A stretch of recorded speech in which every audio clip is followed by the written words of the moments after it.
Good morning, students. Myself Vivek Ranjan Srivastav. We are going to study physics for class 9th, and as you know that we are studying your first chapter, which is named as motion. In this particular video, we are going to discuss very important topic, which is named as velocity.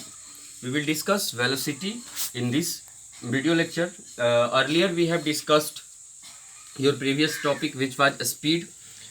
After studying about speed, now we have to understand the term velocity. At first, we will discuss about the definition of the velocity. For the definition of velocity, we can say that the distance traveled by in a specific direction in per unit time by an object is known as velocity. Okay यानी कहने का ये मतलब कि किसी भी object के द्वारा किसी भी दिए गए समय अंतराल में, टाइम इंटरवल में, उसके द्वारा एक स्पेसिफिक डायरेक्शन में तय किया गया जो डिस्टेंस होता है उसको हम लोग वेलोसिटी कहते हैं। हमने स्पीड में क्या पढ़ा था कि स्पीड में कोई वस्तु गिवन टाइम इंटरवल में एक डिस्टेंस कवर करती थी, लेकिन उस डिस्टेंस का एक स्पेसिफिक डायरेक्शन नहीं होता था। लेकिन जब कोई वस्तु एक स्पेसिफिक डायरेक्शन में कोई डिस्टेंस ट्रेवल करती है और उस डिस्टेंस को ट्रेवल करने में उस वस्तु के द्वारा जितना समय लिया जाता है, उस रेशियो को हम लोग वेलोसिटी का नाम देते हैं। आगे बात समझ में, उसको हम लोग क्या कहते हैं? वेलोसिटी कहते हैं। आगे बात समझ में, यानी कहने का मतलब velocity of an object is the distance travelled in a specific direction in per unit time is known as velocity. Velocity जैसे ही हमने स्पेसिफिक डायरेक्शन की बात की, पिछले टॉपिक में हम लोग पढ़ चुके थे कि जब डिस्टेंस में एक स्पेसिफिक डायरेक्शन आ जाता है तो वो डिस्टेंस हमारा डिस्प्लेसमेंट बनने लगता है। क्या बनने लगता है? Displacement.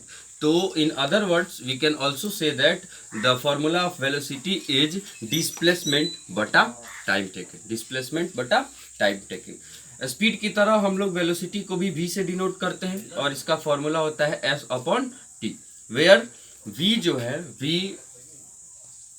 is velocity, s is for displacement and t for time taken। यानी कहने का मतलब कि the displacement covered in per unit time is known as velocity। velocity का यहाँ से हम लोग को क्या फॉर्मूला मिला? v equal to s upon t, where v equal to velocity, s equal to displacement and t equal to time taken. ठीक है, यानी कहने का मतलब कि कोई भी ऐसा डिस्टेंस जिसमें एक स्पेसिफिक डायरेक्शन दे देता है, ठीक है, तो वो डिस्प्लेसमेंट बनने लगता है और फिर उस डिस्प्लेसमेंट का टाइम के साथ जो रेशियो निकल करके आता है वो हमारा वेलोसिटी कहलाता है। ठीक है, अगर हम वेलोसिटी के एसआई यूनिट की बात करें तो इसका भी एसआई यूनिट जो होगा वो इसके फॉर्मूला से हम लोग निकाल सकते हैं, जो कि स्पीड के तरह ही होगा, क्योंकि स्पीड का भी फॉर्मूला सेम था। क्योंकि हम जानते हैं कि डिस्प्लेसमेंट और डिस्टेंस का जो यूनिट होता है वो नहीं बदलता है। यहाँ से डिस्प्लेसमेंट का जो यूनिट होगा वो भी मीटर ही होगा और टाइम का जो यूनिट होगा वो सेकेंड ही होगा। तो इस तरह से वेलोसिटी का भी ऐसा यूनिट आपका क्या हो जाएगा? Metre per second. इसको आप ऐसे भी लिख सकते हैं, मीटर s-1 पावर भी लिख सकते हैं। ठीक है, तो वेलोसिटी का भी ऐसा यूनिट क्या होता है? Metre per second. क्या होता है? Metre per second. और यही यूनिट स्पीड का भी होता था। स्पीड और वेलोसिटी में अगर हम लोग अंतर समझने की कोशिश करें तो एक ही अंतर मिलेगा कि स्पीड जो होता है वो डिस्टेंस का टाइम के साथ रेशियो बताता है और वेलोसिटी जो होता है वो डिस्प्लेसमेंट का टाइम के साथ रेशियो बताता है। जब डिस्टेंस में एक स्पेसिफिक डायरेक्शन आ जाता है तो वो डिस्प्लेसमेंट बन जाता है और फिर डिस्प्लेसमेंट का टाइम के साथ जो रिलेशन बनता है, जो रेशियो बनता है, वो हमारा वेलोसिटी देता है। आगे बात समझ में? ठीक है, जैसा हम लोग यूनिफॉर्म स्पीड पढ़े थे वैसे हम लोग यूनिफॉर्म वेलोसिटी की भी बात करेंगे। इफ एन ऑब्जेक्ट कवर्स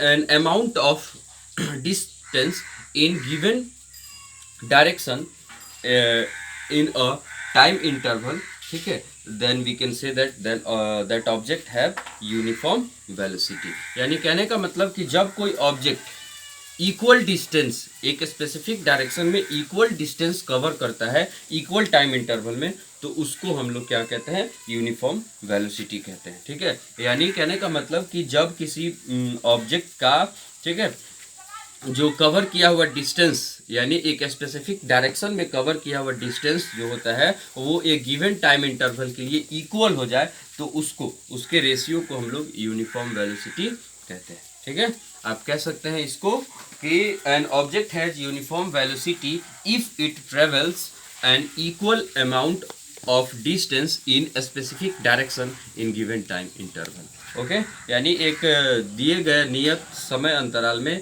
किसी वस्तु के द्वारा जब एक स्पेसिफिक डायरेक्शन में जो डिस्टेंस कवर किया जाता है उसकी रेशियो को हम लोग यूनिफॉर्म वेलोसिटी कहते हैं। ठीक, हम किसी भी ऑब्जेक्ट के वेलोसिटी को चेंज भी कर सकते हैं। The velocity of an object can be changed by, ठीक है, दो तरीकों से हम लोग किसी भी ऑब्जेक्ट के वेलोसिटी को चेंज कर सकते हैं। अगर उस वस्तु के स्पीड को बढ़ा दें, स्पीड जब बढ़ जाएगा, ठीक है, स्पीड को जब चेंज कर दें तो हमारा जो वेलोसिटी होता है उसका वैल्यू चेंज हो जाएगा। ठीक है, और अगर हम उस वस्तु के डायरेक्शन को बदल दें तब भी उसका वेलोसिटी जो होगा वो बदल जाएगा। आई बात समझ में? यानी स्पीड को चेंज करके और डायरेक्शन को चेंज करके हम किसी भी ऑब्जेक्ट के वेलोसिटी को चेंज कर सकते हैं।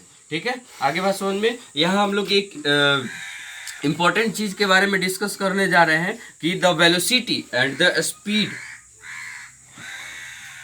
Are not always equal. ठीक है, यानी किसी ऑब्जेक्ट का वेलोसिटी और स्पीड, जैसा कि हम लोग by the formula by the definition हमने समझा कि अगर ये डिस्प्लेसमेंट भी एक तरह का डिस्टेंस ही होता है। ठीक है, तो दोनों का लगभग फॉर्मूला सेम था तो वैल्यू भी सेम आना चाहिए, लेकिन हमेशा स्पीड और वेलोसिटी का जो वैल्यू आता है वो सेम नहीं होता है, कभी कभी अलग अलग हो जाता है। यहाँ एक एग्जाम्पल के थ्रू हम लोग समझेंगे। एक मान लीजिए कि एक कार है जो ए से बी तक मोशन में रहती है, ए से बी तक का डिस्टेंस कवर करती है। एक बार ये कार ए से बी तक जाती है 100 मीटर, फिर वही कार बी से ए तक वापस चली आती है। ठीक है, ए से बी तक जाने में उसको 50 सेकंड का टाइम लगता है, फिर बी से ए तक भी आने में उसको 50 सेकंड का टाइम लगता है। यानी इस वस्तु के पास जो है वो यूनिफॉर्म स्पीड है, यूनिफॉर्म वेलोसिटी है। ठीक, यानी ये इक्वल अमाउंट का डिस्टेंस जो है वो इक्वल टाइम इंटरवल में कवर करती है। ठीक, ए से बी तक जाने में 50 सेकंड लगा, फिर बी से ए तक आने में भी 50 सेकंड लगा, और इन दोनों डिस्टेंस कवर करते समय इस वस्तु ने टोटल 200 मीटर का डिस्टेंस कवर किया। अब देखेंगे हम लोग इसका डिस्टेंस और डिस्प्लेसमेंट बदल जाएगा। अगर हम लोग बात करें कि इसके द्वारा तय किया गया टोटल डिस्टेंस तो वो 100 + 100 200 मीटर हो जाएगा।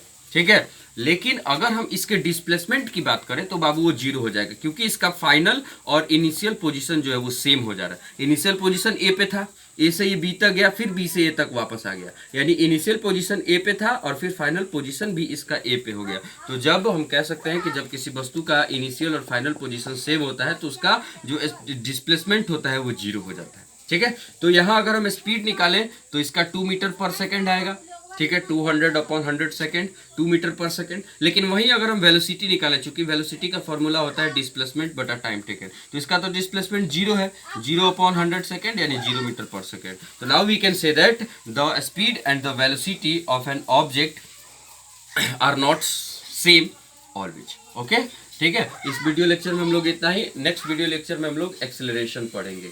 नेक्स्ट वीडियो लेक्चर में हम लोग क्या पढ़ेंगे? एक्सेलरेशन के बारे में जानेंगे, एक्सेलरेशन क्या होता है। ठीक है, और उससे रिलेटेड जो प्रॉब्लम्स होंगे उसको हम लोग डिस्कस करेंगे। Okay, thank you very much.